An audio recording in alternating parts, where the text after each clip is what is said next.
Şimdi ilk kez hasta olmuş bir adamı alsalar, doktora götürseler hastaneye, ama ilk kez hayatında hasta olmuş. Nasıl tedavi edildiğini bilmiyor. Adamda da kanser çıkıyor. Doktor yatıracak. Bir görüyor elinde bıçaklı bir adam. Ne hasta bilir, ne hastane bilir, ne doktor bilir. Ne düşünür böyle bir adam? Bu adam beni kesecek. Bu adam bana zarar verecek değil mi? Neden? Çünkü hastalığın, doktorun, hastanenin mahiyetini, hakikatini bilmediğinden dolayı onu bir korku kaplar. Bu adam der ki, hayırdır ya, beni buraya niye getirdiniz? Eli bıçaklı bir adam var burada. Kesecek bu adam beni. Daha sonra anlatsalar, deseler ki böyle böyle sende kanser hücreleri var. Bu metastaz yapıp vücuduna yayılsa seni perişan eder deyince, hakikatini anlatınca bu adam bu sefer ünsiyet peyda eder. Yani doktoru, hastaneyi sevmeye başlar. Hatta ve hatta kesmesi için doktora para bile verir bu adam. Birinci hali ne haliydi? Gaflet haliydi. Yani olayları bilmiyordu. Orası kim? Eli bıçaklı adam nedir? Bizim ahirete bakan yönümüzde birçok hadise maalesef gaflet halinden dolayı üstü kapalı da değil. Ters biliniyor, yanlış biliniyor. Muazzam bir hastalığımız var. Değil neşter, daha fazla şeyler bize saplansa belki o hastalıktan zor kurtulacağız. Üstad Hazretleri o hastalık için bugün bizim gafil kafamıza bir tane tokmak vuracak.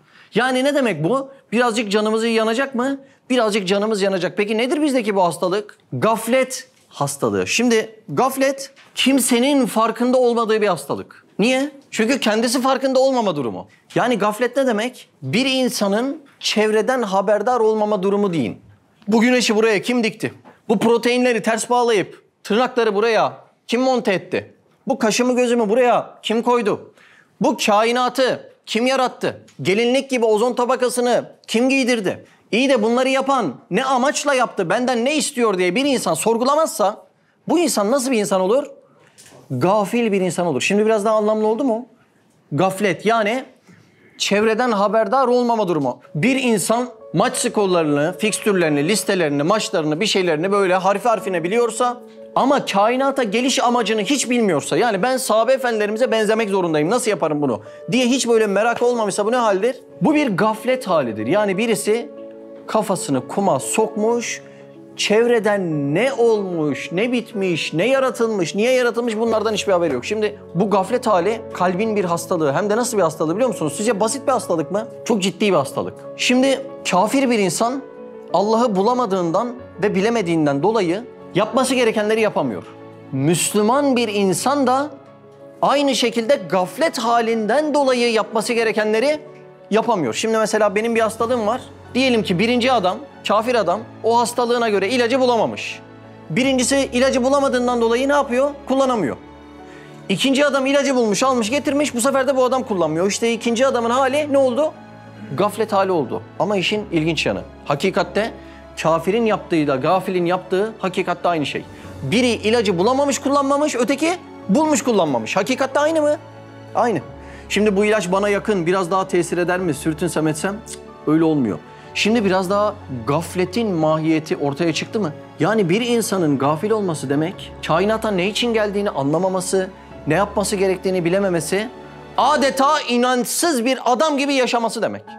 Şu an aslında çok bize uzak bir şey anlatmıyorum yani. Bizde olan, toplumda olan, etrafta olan, Allah Allah ne haller ne haller. Bunlar ne halleriymiş meğer? Gaflet halleriymiş. Şimdi Üstad Hazretleri bu gafletle ilgili öyle ince meselelere girecek ve ana konulardan bir tanesi ölüm meselesi olacak. Yani biz gafletten dolayı ölümün de hakikatini bilmez bir hale geldiğimizi bahsedecek. Ölünce başımıza ne gelecek? Şimdi bir insan bunu bilmediğinde korkması mı lazım, sevinmesi mi lazım? Bu konuları göreceğiz. Bir insan ölünce hangi amelinden dolayı cennetin hangi mertebesine gidecek? Bunları gafletimizden dolayı maalesef bilmiyoruz. Bir insan, bir Müslüman öldükten sonra 7 kat semaya nasıl gidecek? Hangi meleklerle muhatap olacak? Bu konuları bilmiyoruz. Bilmediğimizden de ölüm daha çok bize nasıl geliyor? Soğuk geliyor. Şimdi acaba bu gaflet halinden dolayı ölümün soğuk gelmesi normal mi? Yoksa ölüm gerçekten de soğuk gelen korkulacak bir şey mi? Bu ana konuya da girecek. Buyurun başlayalım okuma. 14. söz Hatime. Gafil kafaya bir tokmak ve bir dersi ibrettir.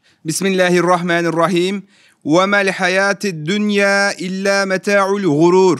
Dünya hayatı aldatıcı bir menfaatten başka bir şey değildir. Ali İmran suresi. Ey gaflete dalıp ve bu hayatı tatlı görüp ve ahireti unutup dünyaya talip bedbah nefsim. Bilir misin neye benzersin? Deve kuşuna. Avcıyı görür, uçamıyor. Başını kuma sokuyor. Ta avcı onu görmesin. Şimdi bizim kendimizi kandırdığımız kadar bizi hiç kimse kandıramaz. Hatta dışarıdaki nefisler bize bizzat zarar verse, zulmetse, zalimlik etse, haksızlık etse bu belki bizim cennetimize sebep olur. Ama içimizdeki nefis bize zarar vermeye meylederse bu da cehenneme yol olacaktır. Yani bizim kendimize verebileceğimiz zararı dışarıda hiç kimse bize veremez. Şimdi burada diyor ki senin verebileceğin en büyük zarar ahireti unutup sadece dünya için yaşamaktır diyor.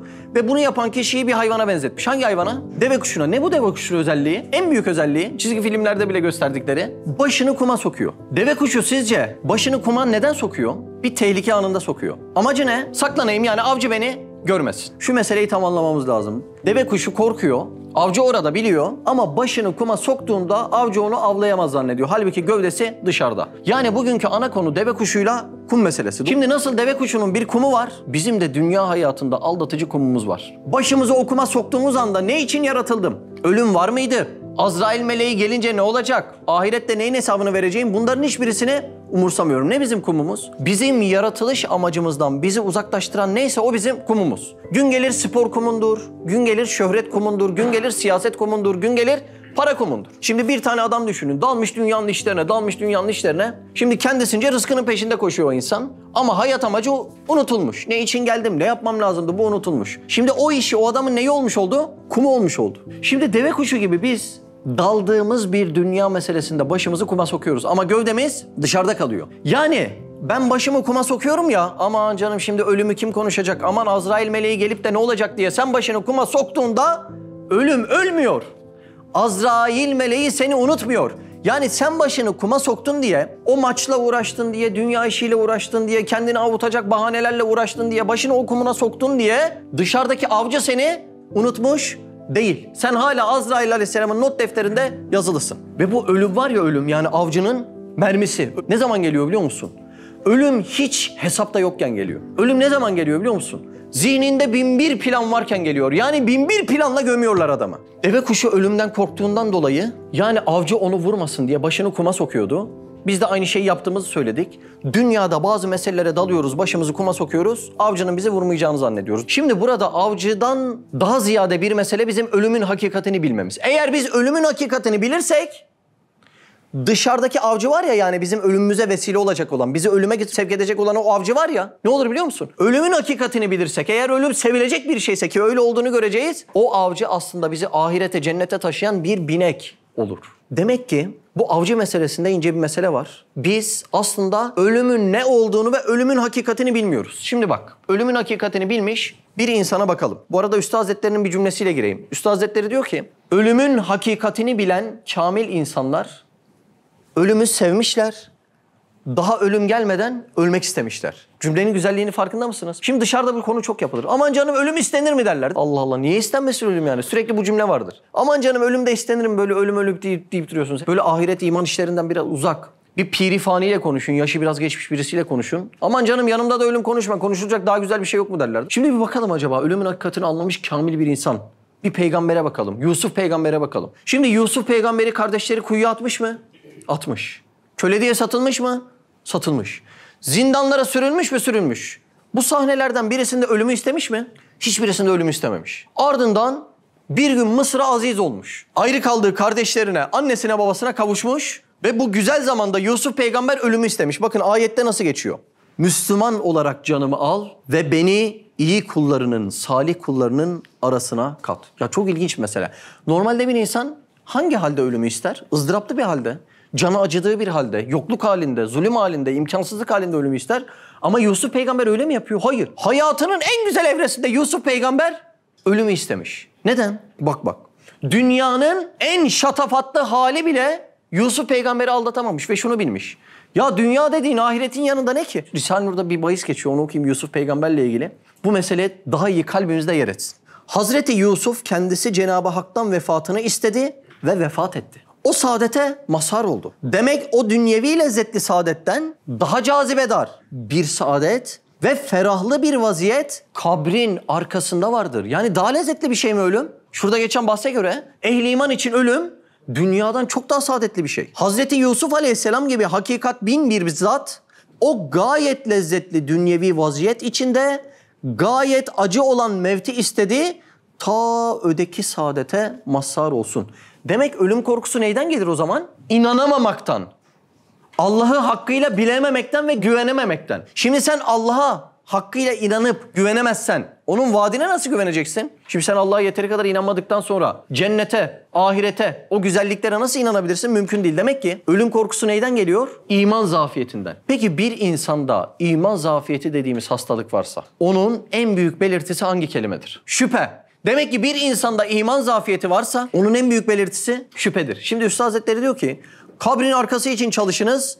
Hakiki saadet ve lezzet yalnız ondadır diyor. Bir insan hakiki Antep baklavası yememişse mahallede glikozla yapılan tatlıyı ne zanneder?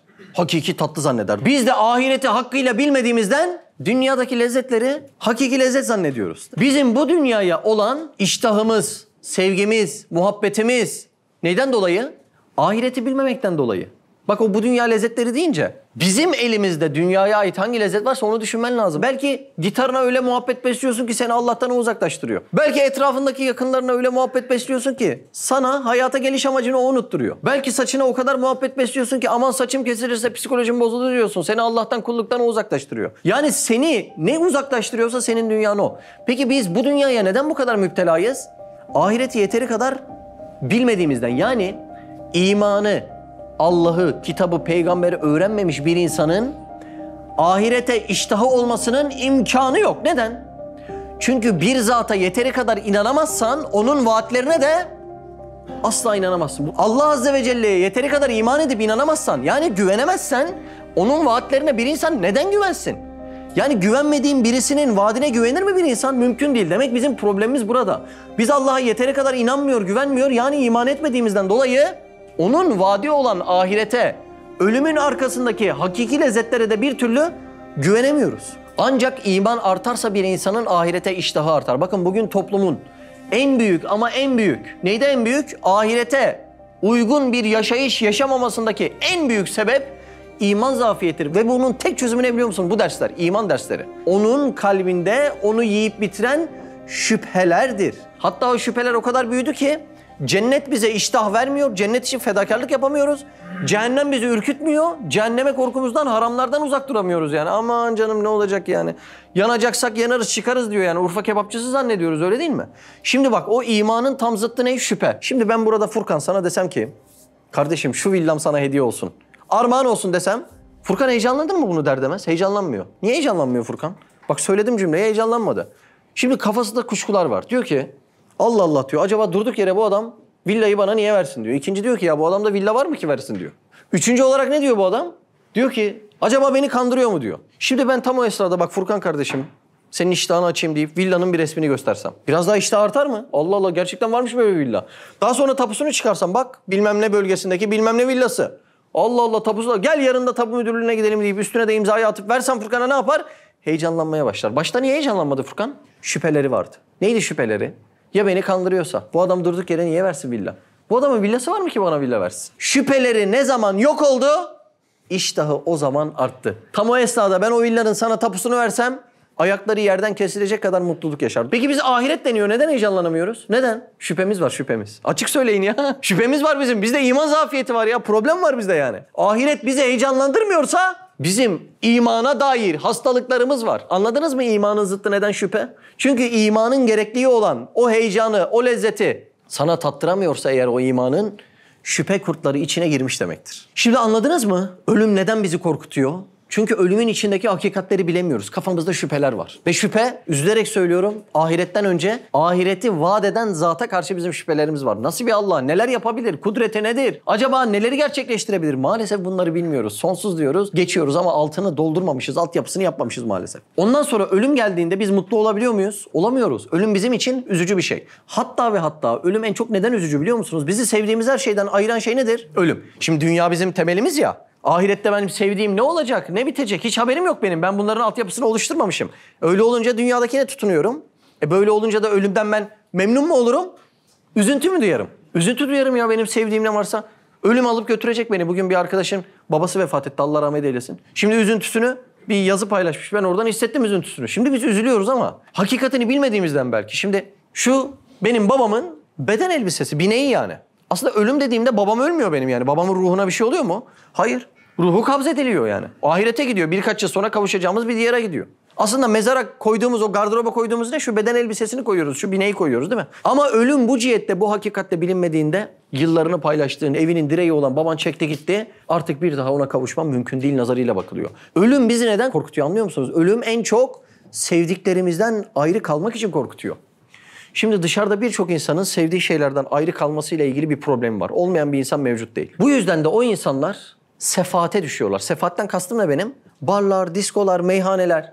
Bakın insanlar barlarda, diskolarda, meyhanelerde zevk aldıkları için bulunmuyorlar. Ne için bulunuyorlar biliyor musun? Şu içimdeki sesi bastırmam lazım diye. Kalbimin feryadını bastırmam lazım. O kadar fazla ayrı kaldığım sevdiklerim var. Bir daha onları göremeyecek diye zannediyorum. Benim bunların her birisini, bu acılarımı bastırmam lazım diyorlar. O yüzden oradaki insanlar zevk almak için barlarda, diskolarda, meyhanelerde değiller. İçlerindeki o sesi, akıl almaz sesi bastırmak için oradalar. Üstad Hazretleri bir yerde diyor ki, kalp ve ruhun gıdasızlık ve vazifesizliğinden neşet eden sıkıntıları bastırmak için meyhanelere giderler diyor. Dışarıdaki arkadaşlar, Allah onların da bizim de yardımcımız olsun. Ama onlar mutlu olduklarından orada değiller. İçlerindeki sesi bastırmanın yolunu bulamamışlar. Bari ne diyorlar? Bastırmanın yolunu bulamadım, uyutmanın yolunu bulayım diyorlardı. Bu yüzden de ne gibi oluyor? Deve kuşu gibi oluyor. Kafa kuma sokuluyor. Allah, kitap, ahiret günü bunların hepsi yok sayılıyor. Şimdi kimileri kendisini bu cihette uyutarak yok sayıyor. Bazıları da inkarla yok sayıyor. Bak herkes biliyor şu kainat bir yaratıcının kudret elinden doğmuştur. Herkes biliyor bunu. Bir köyün muhtarsız olmayacağını, bir iğnenin sahipsiz ve ustasız olmayacağını, bir harfin katipsiz olmayacağını, birçok harf gibi yazılmış, birçok iğne gibi ustasıyla nakşedilmiş şu kainat asla sahipsiz olmayacağını herkes ama herkes biliyor. Madem biliyorlar, neden öyle davranmıyorlar?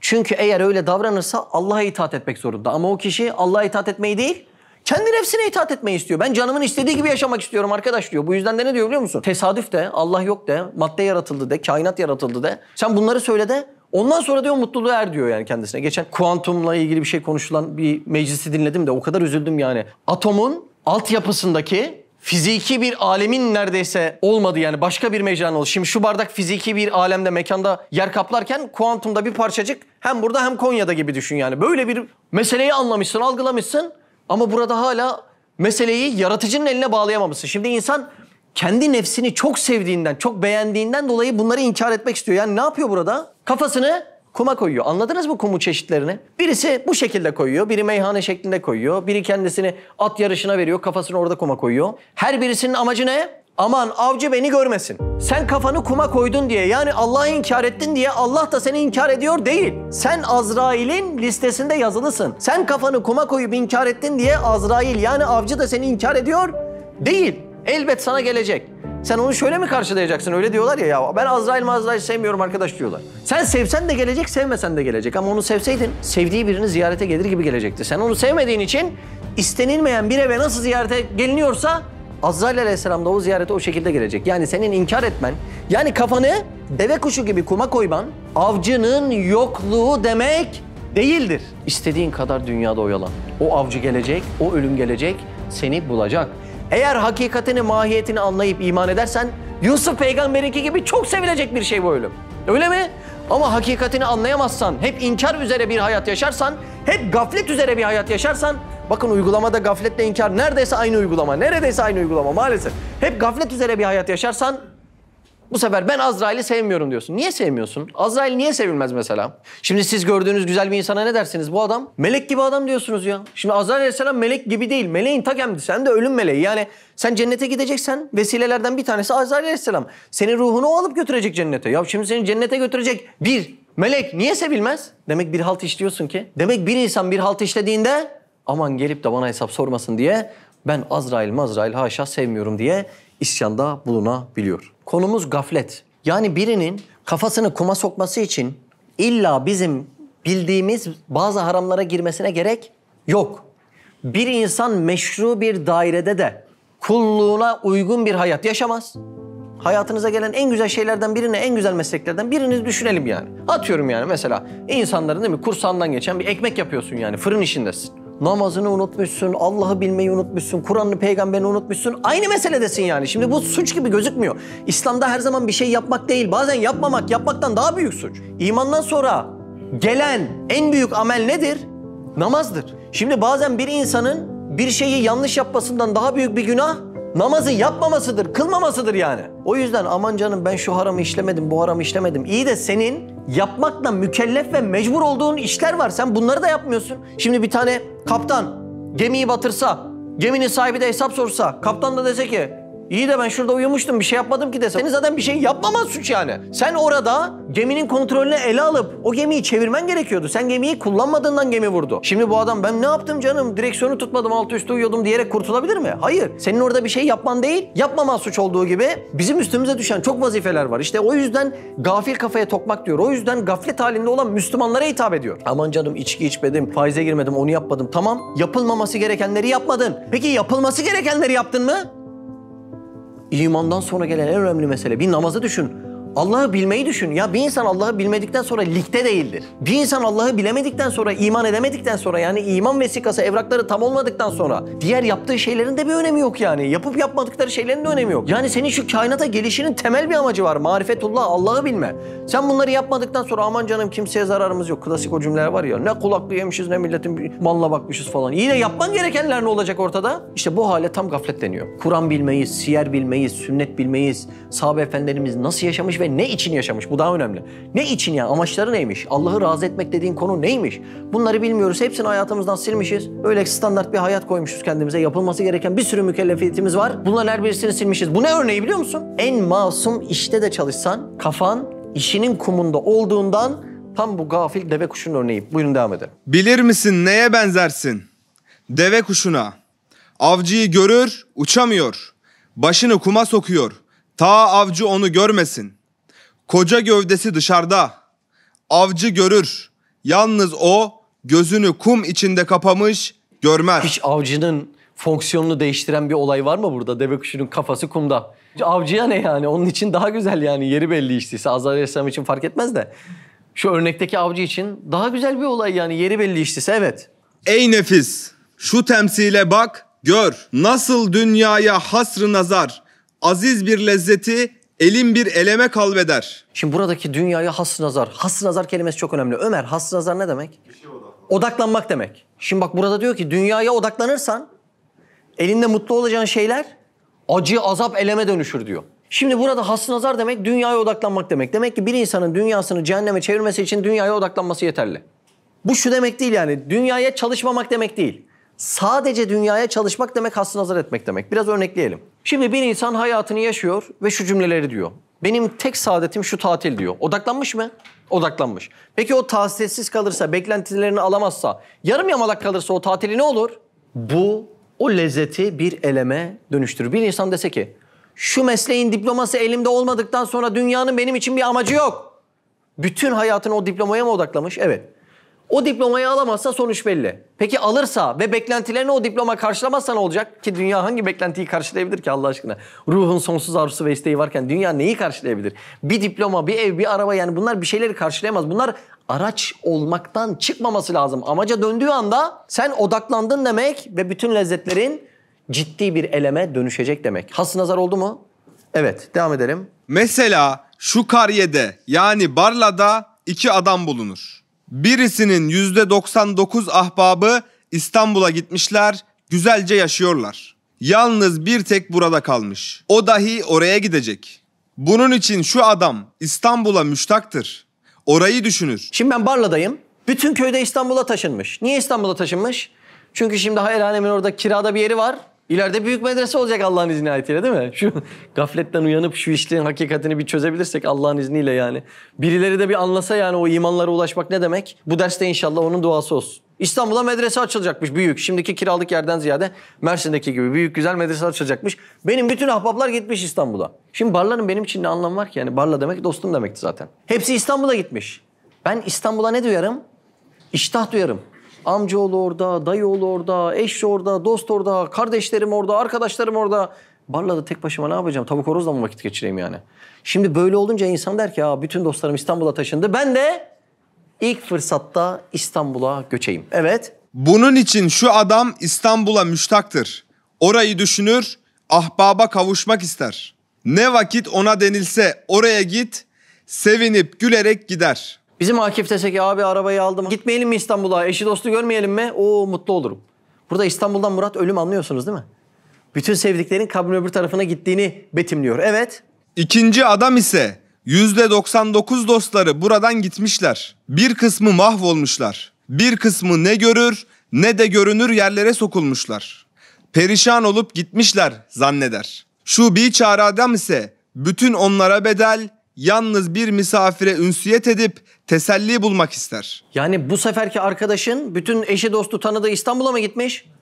Hayır, gittiği yer belli değil. Ama bütün dostlarından uzak. Yani ölümü, ahireti bilmiyor. Nerede olduklarını bilmiyor.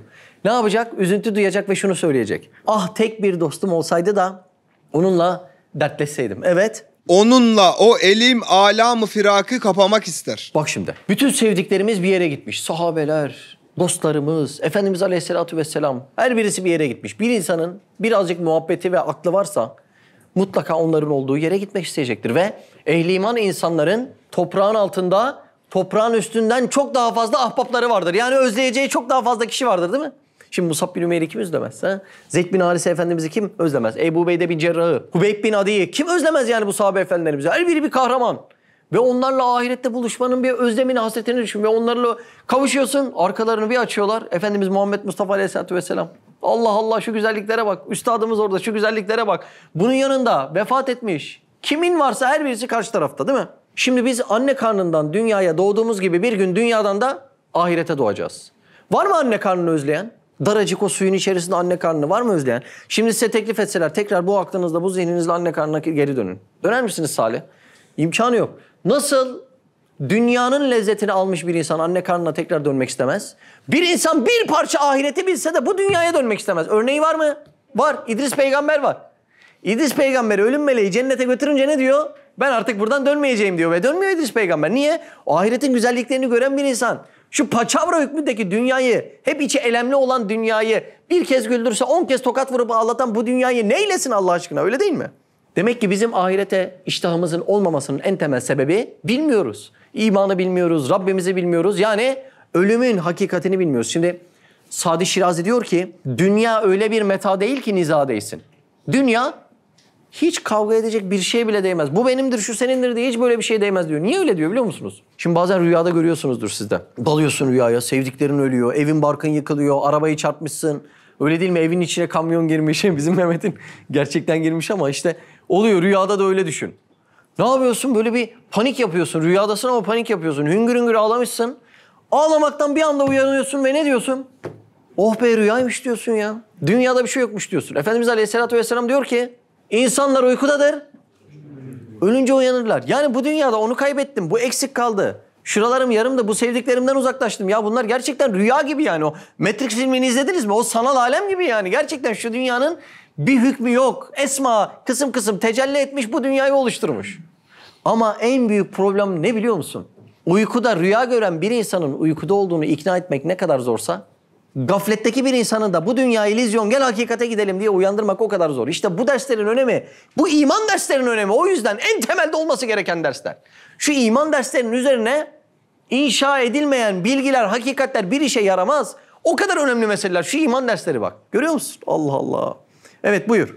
Ey nefis! Başta Habibullah, bütün ahbabın kabrin öbür tarafındadırlar. Şimdi bir insan rüyasında Şemail-i Şerif'e uygun bir tarzda Efendimiz Muhammed Mustafa Aleyhisselam'ı görse sabah uyanınca ne yapıyor? Allah Allah, gözyaşları içerisinde. Resulullah rüyama girdi Aleyhisselatü Vesselam. Bu nasıl mutluluk diyor. Ya rüyada gördüğünde mutlu oluyorsan Murtaza, hakikatte gördüğünde mutlu olmaz mı insan? Öyle bir diyara niye biz gitmek istemiyoruz o zaman? Bak sebebi şu. Ama benim dünyada sevdiklerim ve dostlarım var. Buyurun üstad ne diyor? Burada kalan bir iki tane ise onlar da gidiyorlar. O dostların da dünyada kalmayacak, onlar da gidecek. Evet. Ölümden ürküp, kabirden korkup başını çevirme. Merdane kabre bak, dinle, ne talep eder. Erkekçesine ölümün yüzüne gül, bak ne ister. Bir insanda iman yoksa ölümün yüzüne gülebilir mi? Gülebilir mi? Mümkün değil. Niye gülemez biliyor musun? Bir tane hakkı var. Bir sermayesi var. Ne o sermaye? Dünya. Şimdi ehli iman birisi ölse bir şey fark etmez ama iman olmayan bir adam ölürse tek sermayesini kaybeder. Bizim öyle eski gayrimeşru koşturan kabadayı arkadaşlar var. Diyor ki abi diyor o erkeklikler var ya ensede O silahın, merminin soğukluğunu hissedene kadar diyor. Ondan sonra diyor herkes kuzuya dönüyor diyor. Niye öyle oluyor? Biz sahabe efendilerimizi biliyoruz. Ölüm deyince düğün gününe gider gibi gitmişler. Dışarıda kabadayı geçinen adamlar silahı görünce niye öyle yapıyor? Çünkü bir tane sermayesi var. Merhum İskilipli Atıf Hoca var. Duydunuz mu? Çorum'un İskilip ilçesi var oradan. Şimdi İskilipli Atıf Hoca'ya idam cezası veriyorlar. Sabah da idamdan önce son mahkeme olacak. Ne yapıyor İskilipli Atıf Hoca? Savunmasını yazıyor. Savunmasını yazacak, sabahki mahkemeye verecek. Mahkeme kabul etmezse idam gerçekleşecek. Tam o savunmasını yazarken merhum İskilipli Atıf Hoca şöyle bir uyuyakalıyor. Rüyasında Resulullah Aleyhisselatü Vesselam'ı görüyor. Atıf elindeki nedir diyor. Savunmamı yazıyordum ya Resulullah buyuruyor. Atıf, yoksa sen bizi özlemedin mi? Bize gelmek istemez misin Atıf deyince? Rüyadan o heyecanla uyanıyor. Elindeki kağıtları yırtıyor. Ve o idam sehpasına düğün gününe gider gibi koşuyor. Neden? Çünkü kabrin öbür tarafı asıl saadet. Kim var orada? Resulullah Aleyhisselam var ve bizzat davet var ortada. Bizzat davet etmiş. Şimdi anladınız mı ölüm neden sevilir? Anladınız mı ölümün yüzüne mertçe gülmek için ne lazım? Böyle kuvvetli bir iman lazım işte insana. Bu derslerin önemi çok elzem bakın. Bu dersleri biz almazsak kalbimizde, yerleştiremezsek, tohum olarak ektiklerimizi sulayarak, büyütüp yeşertemezsek, onun meyvesini yemezsek, dünyada lezzet için odaklandığınız şeyler bile, hasnazar ettiğiniz şeyler bile elin bir eleme dönüşecek, azaba dönüşecek, size işkence olacak. Mesleğiniz olsun, eviniz olsun, eşiniz olsun, gücünüz olsun, gençliğiniz olsun, sağlığınız olsun. Her birisi perişan edecek. Allah muhafaza etsin. Şimdi burasını ben okumak istiyorum Ömer. Ey nefsim! Deme zaman değişmiş. Ya hocam sen bunları okuyorsun da. O zaman bu zaman mı ya? Bak. Ey nefsim deme zaman değişmiş. Asır başkalaşmış. Herkes dünyaya dalmış. Hayata perestiş eder, taparcasına peşinden koşar. Derdi maişetle sarhoştur. Çok söylüyorlar bunu değil mi? Ya o zaman bu zaman mı ya? Başkalarının kusurlarını kendi yanlışlarına özür olarak kabul ediyorlar. Herkes dünyaya dalmış ya. Hocalar bile dünyaya dalmış ya. Bütün dünya da dünyaya dalsa sana özür olamaz. Neden? Çokların yanlış yapması yanlışları doğru etmez. Çünkü Allah için çokluğun bir önemi yok. Yani 1000 yıl önce de kabrin arkası aynıydı. Bugün bu teknoloji çağında da kabrin arkası aynı. Hiçbir farkı yoksa ve sen elbet oraya gideceksen ölüm değişmediği için değişen hiçbir şeyin önemi yok. Ölüm değişmedikten sonra değişen hiçbir şeyin önemi yoksa şu dünyanın kıymetini varın siz düşünün değil mi? Ama dışarıdakiler ne diyor sürekli? Küçümsemeye çalışıyor ölümü. Ya millet aya biz yaya ya bu işlerle uğraşılır mı hala? Bir tane arkadaş yine böyle giriyor. Klasik mevzular işte. Çalıştığı yerde namaza müsaade etmiyorlar. Faiz oluyor, günah oluyor, haram oluyor falan derken bu adam işi bırakıyor. Aile ama nasıl aile? Kalabalık aile yani. Böyle aşiret hükmünde aile toplanmış. Deli misin sen? Bu Allah'ı peygamberi kitabı çok abartıyorsun. Ne için diyorlar bu çocuğa bunu? Allah'ın garanti ettiği rızık için. Orayı beğenmemiş de oraya gitmiş. Bunun için. Ya gerçekten ahir zaman. Gerçekten biraz kabalaşacağım ama kafayı yemişiz yani. Maalesef öyle bir zamandayız. Kafa yenmiş ya. Ya çok abartıyorsunuz. Abartıyorsunuz dediğini ne biliyor musun? Allah ahirete çok abartıyorsunuz diyorlar ya. Allah için ahiret için bunlar yapılır mı ya? Bunlar zaten yapılmaz. Keşke yapabilsek hiçbir şey yapamıyoruz. Sahabe efendilerimizin tırnağı olabilsek keşke. Vallahi böyle yapılmaz doğru diyorsunuz. Bu kadar yarım yamalak yapılmaz ya. Sahabe efendilerimiz gibi yapabilsek keşke. Böyle abartıyorsunuz ya. Abartıyorsunuz dediği ders yapıyorsun. 3-5 bir şey yapıyorsun. Allah işte onda ne kadar samimi ne kadar değil hepsi meçhul. Allah inşallah bizi affetsin ne diyeyim yani. Çok abartıyorsunuz. Allah Allah. Kendisi günde 10 saat 15-20 saat. Kendisini de perişan eder, ailesini de perişan eder, adını da perişan eder, insanlığını da perişan eder. Bütün insanlık sermayesi de perişan eder. Ne için? Geçici bir dünya için. Dünya ahiretin yanında ne hükmünde? Hiç hükmünde. Yani sen bir hiç için 10 saat, 20 saat çalışıp mücadele ediyorsun. İnsanlığını yani bu sermayeni, bu cihazat, bu esma sermayeni, bu latife sermayeni bozuk para gibi harcıyorsun. Bu abartı olmuyor. Öteki taraftan adam ahirete, Allah'a iştiyakından dolayı sahabe efendilerimize bir nebze benzeyebilmek için mücadele ediyor. Bu abartı oluyor değil mi? Vallahi ahir zaman bak. Gerçekten ahir zaman yani. Böyle bir şey olamaz. Yani yine biraz kaba kaçıyor kusura bakmayın ama kafayı yemişiz ya. Kafayı yemişiz yani. Böyle bir düşünce olamaz yani.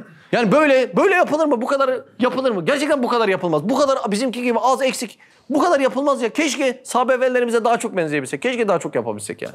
Kafayı kuma sokunca neler oluyor görüyor musun? Kumun altında neler konuşuluyor görüyor musun? Evet. Çünkü ölüm değişmiyor. Neden? Zaman değişmiş, asır başkalaşmış, herkes derdi manşetle sarhoş. Niye önemli değil bunlar? Bunların değişmesi neden önemli değil? Çünkü neticede değişmeyen bir hakikat var, ölüm. Ölüm değişmediği için bunların hepsinin hükmünü sıfır yapıyor. Firak, bekaya kalbolup başkalaşmıyor. Allah Allah. Yani bu ayrılıklar sonsuzluğa dönüşmüyor. Acz-i beşeri, fakr-ı insani değişmiyor, ziyadeleşiyor. İhtiyarlıyorsun, yaşlanıyorsun, gücün kuvvetin de düşüyor. Beşer yolculuğu kesilmiyor, sürat peyda ediyor. Allah Allah.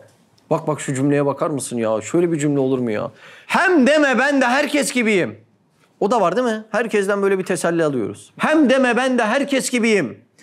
Niye demeyeyim üstadım? Çünkü herkes sana kabir kapısına kadar arkadaşlık eder. Herkesle musibette beraber olmak demek olan teselli ise kabrin öbür tarafında pek esassızdır. Allah Allah. Sabah kalktık evi su basmış. Bir baktım bütün mahalleyi su basmış meğer. Bir teselli verir mi? Verir değil mi? Ya tamam bizim başımıza geldi de komşuya da gelmiş, ona da gelmiş, ona da gelmiş. Mahalleyi basmış meğer ya. Su idaresini bile su basmış değil mi? İnsan bir kendisine teselli bulur. Bu kural sadece dünya için geçerliymiş Mehmet. Yani ahiret için bu kural geçerli değil. Şimdi o zaman ne diyor adam? Ahiret için söz konusu olmayınca. Ne olacak yani bu kadar insan cehenneme mi gidecek? Ben bilmem. Bu kadar adam cehenneme gidecek ben bilmem. Velev ki bu kadar adam cehenneme gidecek. Sen gitmek istiyor musun? Bu kadar adam cehenneme gidiyor diye gitmek ister misin? Hayır istemem. O zaman sen boş vereceksin bu kadar adamı. Sen kendi cennetine çalışmaya bakacaksın. Şimdi bir insan sevincini, hüznünü kalabalıklar içerisinde yaşayınca kalabalığın yaptığı yanlışlara avuntu buluyor kendisinde değil mi? Ya bu kadar adam namaz kılmıyor aman canım benim namazım mı? Şimdi nefis canının istemediği bir şeyde bu taktiği çok uygular. Hangi taktik o? Ya bu kadar adam namaz kılmıyor, bu kadar adam faize giriyor yani bu faiz bir tek bize mi haram yani? Hepimizi mi yakacak Allah haşa bu şekilde söylüyor değil mi? Aynı sayıda adamı alsak böyle. Mesela 50 bin adam mı var orada? 50 bin adamı alsak. 50 katlıya çıkarsak. 50 katlı binaya. O 50 bin tane adam sırayla kendisini aşağı atsa sen de atar mısın? Mümkün değil. Bak nefsin kurnazlığını görüyor musun? Kendisinin işine yarayan şey de ya bu adamlar da böyle yapıyor derken o kadar adam kendisini atıyor diye kendisini atmıyor. Biz toplumun içerisinde mutlulukları, üzüntüleri hep aynı kalabalıkla yaşadığımızdan dolayı bu bize bir teselli veriyor. Ama bir gün en sevdiğimiz insanların dizinin dibinde, en kabiliyetli doktorların elinin altında dehşetli bir şekilde yalnız başımıza can verdiğimizde ölümün ve kaderin bizimle birebir ilgilendiğini o gün anlayacağız. İnşallah o gün anlamayız, bugün anlarız. Şu dersten sonra anlarız yani. İnsanlar dinini dünyaya feda eden insanları gördükçe birbirlerinden teselli buluyor. Yani dış dairede de bir cemaat, bir uhuvvet var. Farkında mısınız? Şimdi siz içeride mesela rahat bir şekilde ibadet ediyorsunuz değil mi? Rabbinizi tanımaya çalışıyorsunuz. Niye böyle oluyor? Birbirimize kuvvet veriyoruz. Buna uhuvvet deniyor. Aynı şekilde dışarının da bir cemaati var. Birbirine uhuvvet veriyor. Şimdi kahvedeki adam o gaflette vur babacığım diyor. O vuruyor. 3 lira 5 lira 3 lira 5 lira. Ne yapıyor bunlar? Uhuvvet cihetinde birbirine teselli veriyor. Şimdi aynı adamlar camiye gitse, sohbete gitse, derse gitse ne olacak? Ayılacak. Bizden hesap sorarlar diyecek. Ama orada at yemlerken, o kupon doldururken birbirlerine uhuvvet olduklarında teselli veriyorlar. Bir de geçerken birbirlerine ne diyorlar? Şeytanın bol olsun diyorlar bak. Bak ustalar çıkıyor. Şeytanın bol olsun diyorlar. Yani onlar da biliyor iş şeytandan ama uyku tatlı geliyor. Çünkü onların da uhuvveti o şekilde gerçekleşiyor. Evet buyur. Misafirhane-i dünyada nazara hikmetle baksan hiçbir şeyi nizamsız, gayesiz göremezsin. Şimdi deve kuşunu uyandırmaya çalışıyor. Diyor ki kendini sakın böyle başıboş zannetme. Mevcudatta bir atın, bir kurbanın, bir elmanın bir amacı var mı? Evet. Hepsinin en büyük amacı bana hizmet etmek mi? Evet. Bana hizmet eden her şeyin bir amacı olursa hizmet edilen insanın nasıl bir amacı olmaz, nasıl bir gayesi olmaz, nasıl başıboş olabilir? Mümkün değil, mümkün değil. Şimdi Risale-i Nur'da o gafletteki insanı uyandırmak için başka bir konuya geçecek. Yine bu nizam dairesi içerisinde. Her şeyin gayesi olduğuyla ilgili. Deve kuşu ne yapmıştı deve kuşu? Başını kuma koymuştu. Dışarıdaki olayları görebilir mi? Göremez. Avcı 2 tane daha silah çekse görür mü? Göremez. Bıçağını bilese görür mü? Eline bomba atsa göremez. Yani dışarıdaki olayları kumdaki bir hayvan göremiyor. Peki böyle birisinin artık ikaz alacağı şey neyle olur? Toprağın altındaki bir olayla olur. O yüzden başını kuma koymuş, gaflette boğulan bir deve kuşu dışarıdaki olayları göremeyeceğinden Allah Azze ve Celle onu uyandırabilmek için toprağın altındaki yardımcılarını kullanıyor. Yani zelzeleyi ve depremi. Bak bakalım nasıl ikaz ediyormuş. Muazzam bir meseleye giriyor. Buyurun. Zelzele gibi vakıalar olan şu hadisat-ı kevniye tesadüf oyuncağı değiller. Deve kuşunu toprağın altında uyandırmak için Allah Azze ve Celle ne yapıyor bu sefer? Zelzele. Yani depremi kullanıyor. Şu zelzele yani deprem tesadüf oyuncağı değilmiş. Şimdi bak. Bir olayın 2 sebebi vardır. Bir zahiri sebebi, 2 hakiki sebebi. Şimdi bir kurşun girdi kalbimden, benim ölümüme sebep oldu. Bunun zahiri sebebi kim? Kurşun. Hakiki sebebi kim? Aslan çekti silahı. Şimdi kurşunu mu yargılayacağız? Aslanı mı yargılayacağız? Hakiki sebep olan aslanı yargılayacağız. Bir silahın tetiğini çeken var da bir zelzelenin, depremin tetiğini çeken yok mu? Mümkün mü? Kendi kendine olması mümkün mü? Allah hepsinin yardımcısı olsun. Vefat edenlere rahmet eylesin. 17 Ağustos depremini incelemeye Japonlar gelmiş. Bakmışlar, demişler ki ya biz böyle bir deprem görmedik demişler. Bak adamlar Şintoizm diye bir dine inanıyor yani. Tevhid de yok adamlarda. Şintoizm diye bir dine inanıyor. Manşetler atıyorlar. O 17 Ağustos depremi incelediklerinde diyorlar ki biz böyle bir deprem görmedik. Tanrı'yı çok kızdırmışlar diyorlar. O kendi dillerinde Tanrı diyorlar işte. Dışarıdan gelen adam diyor ki böyle bir olay söylüyor yani. Allah Azze ve Celle'nin ikazını kendi lisanıyla anlıyor. Bizimkilere soruluyorlar. Bizimkiler diyor ki ne alakası var diyor bak. Bizimkiler inanıyor ama gafletin derinliğini anlatmaya çalışıyor yani. Dışarıdaki adam olayın şokunda ya böyle bir şey olamaz yani böyle bir deprem olamaz. Haşa diyorlar, Tanrı'yı çok kızdırmışlar işte onlar Tanrı diyor. Bizimkiler diyor ki ne alakası var? Hatta bizde otorite olan bir tanesine gidiyorlar. Efendim böyle işte deprem olmuş. Allah'ın bu şekilde yarattığını söylüyorlar. Diyorlar biz araştırdık bulamadık diyorlar. Yani toprağa kazacak aşağı oradan Allah Allah Allah Allah. Ya böyle kusursuz icraatlar yani nasıl oluyor ya nasıl oluyor ya? Doğa yaptı, tabiat yaptı. Tabiat olayı olan değil mi? Şimdi radyoda öyle geliyor bak. Bir doğal olan deprem gerçekleşmiştir. Hayatını kaybedenlere Allah'tan rahmet dileriz. Gerçekleştiren haşa doğa olayı. Doğa gerçekleştiriyor ama rahmeti Allah verecek. Yani icraat sahibi doğa, ölümden sonra rahmet sahibi Allah yani. Haşa o başka bir yaratıcı, o başka bir yaratıcı yani. Niye böyle biliyor musun? İcraatı da Allah'a verirse uymak zorunda çünkü. İcraat da Allah'ınsa, tetiği çeken de Allah'sa ona da uymak zorunda. Rahmeti de doğa versin o zaman. Çok üzücü olaylar bunlar yani. Gerçekten mantıkta yeri yok bunların yani. Sebepsiz tesadüf oyuncağı gibi gerçekleştiğini düşünmek çok üzücü geliyor bana. Evet buyurun. Mesela zemine nebatat ve hayvanat envaından giydirilen birbiri üstünde, birbiri içinde gayet muntazam ve gayet münakkaş gömlekler. Kışın kelleşen dağlara baktığınızda, bir de yazın baktığınızda ne görüyorsunuz onları? Gelinlik gibi süslenmemiş mi her birisi? Birinin elinde elmalar, birinde portakallar, kirazlar.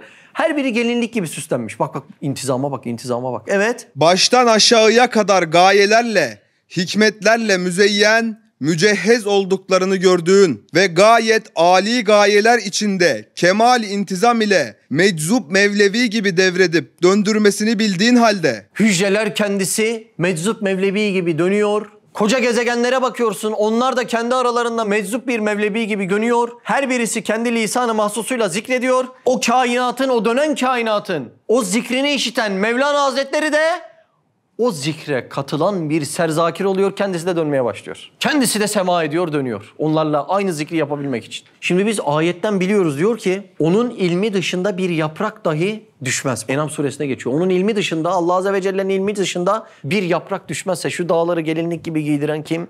Şu gaflet kumundan kafamızı çıkaralım diye depremi yaratan kim? Covid'i yaratan kim? Kainattaki diğer imtihan ve ikazları yaratan kim? Bunların kimi insan eliyle oluyordur, olmuyordur onu bilemiyorum yani. Bu hadiseler suni de olsa, yani bir insanın eliyle de olsa, fıtri de olsa ben biliyorum ki ne olursa olsun hepsi Allah'tandır. Çünkü bir yaprak bile onun ilminin haricinde hareket edemez. Evet buyurun. nasıl oluyor ki küre-i arzın Beni Adem'den bahusus ehli imandan beğenmediği bir kısım etvarı gafletin sıkleti maneviyesinden omuz silkmeye benzeyen zelzele gibi haşiye İzmir'in zelzelesi münasebetiyle yazılmıştır. Yani bazı yapılanlar küre-i arza ağır geliyor. Bizi üstünde taşıyan küre-i arza. Özellikle bir kafirin veyahut gafilin elinde bir lokma varsa rivayette diyor ki o lokma titrer diyor. Allah'ım sana isyan eden bu adamın vücuduna beni koyma diye o lokma bile titrer diyor. Lokma titrerken bizi üstünde başında taşıyan şu yer nasıl kafir ve gafilin karşısında titremesi mümkün mü? Evet. Mevt alut hadisat-ı hayatiyesini bir mülhidin neşrettiği gibi gayesiz, tesadüfi zannederek bütün musibet zedelerin elim zayiatını bedelsiz, hebaen mensur gösterip müthiş bir yeyse atarlar. Hem büyük bir hata hem büyük bir zulüm ederler. Belki öyle hadiseler bir Hakim-i Rahim'in emriyle ehli imanın fani malını sadaka hükmüne çevirip ibka etmektir ve küfran-ı nimetten gelen günahlara kefarettir. Nasıl ki bir gün gelecek şu musahhar zemin yüzünün zineti olan asar-ı beşeriyeyi şirk alut, şükürsüz görüp çirkin bulur. Yeryüzü böyle yapıyor. Şirk ile bezenmiş insanları görünce çok rahatsız oluyor. Evet. Halık'ın emriyle büyük bir zelzele ile bütün yüzünü siler, temizler. Şimdiki zelzeleler ileride kıyametteki büyük zelzelenin bir ön provası olduğunu söylüyor. Evet. Allah'ın emriyle ehli şirki cehenneme döker. Ehli şükre haydi cennete buyurun der. Allah o ehli şükürden eylesin. Peki bir Müslüman öldüğünde, ruhu göklere çıkarıldığında hangi ameli onun hangi kapıdan girmesine vesile olur? Bir Müslüman vefat edecek ve 7 kat göklere çıkarılacak. Acaba melekler ona nasıl muamele eder? Rabbi ona nasıl muamele eder? Hangi ameli onun cennetin hangi kapısından girmesine vesile olur? İmam Kurtubi'nin bir kitabı var. Orada İmam Gazali'den aldığı bir hadis var. O hadiste çok güzel bir bahis var. Onu da okuyayım, dersi sonlandırayım. Melekler iman ile ölen kişinin ruhunu cennet ipeklerinden bir ipeğe sararlar. O said olan kimsenin ruhu aklından ve ilminden hiçbir şey gayb etmemiştir.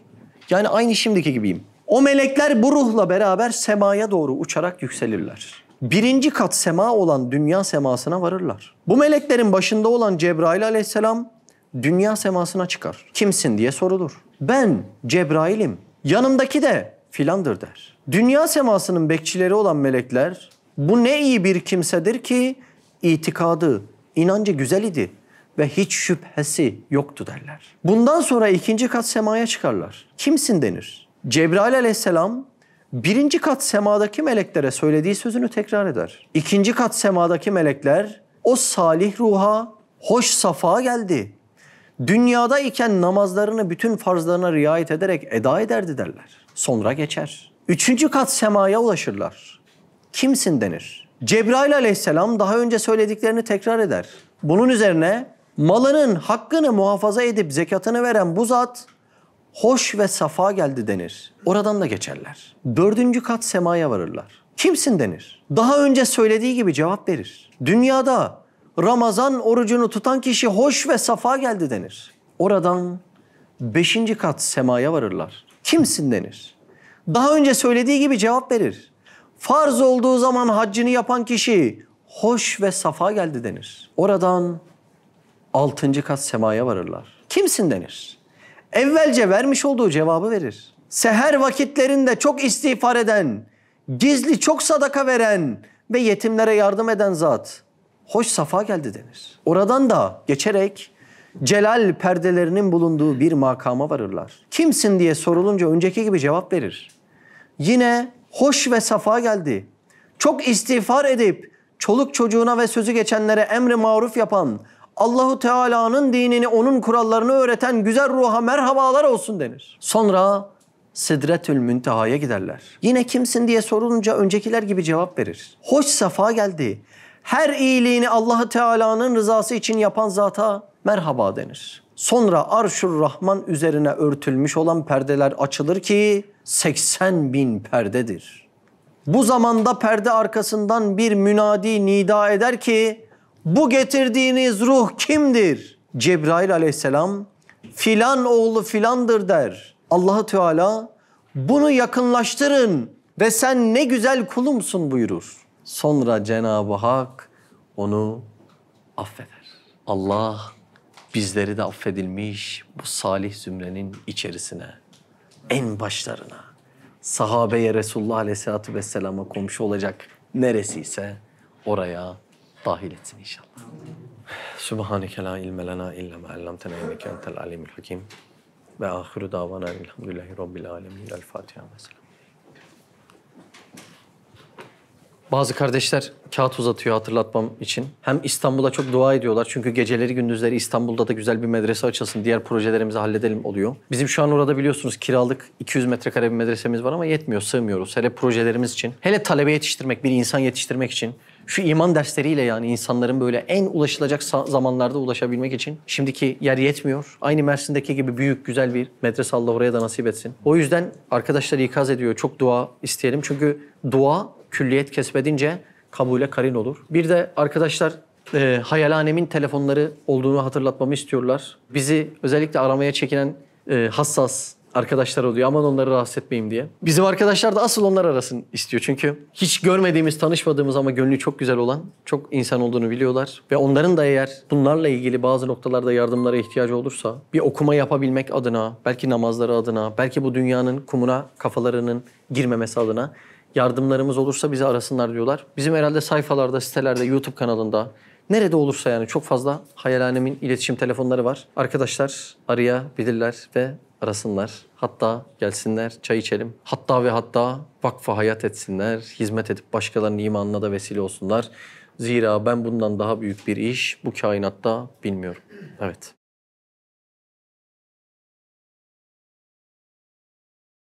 Siz de Hayalhanem İstanbul ve diğer tüm projelerimize destek olmak için buradaki linke tıklayarak online bağışta bulunabilir veya aşağıdaki iletişim numaralarından bizlere ulaşabilirsiniz.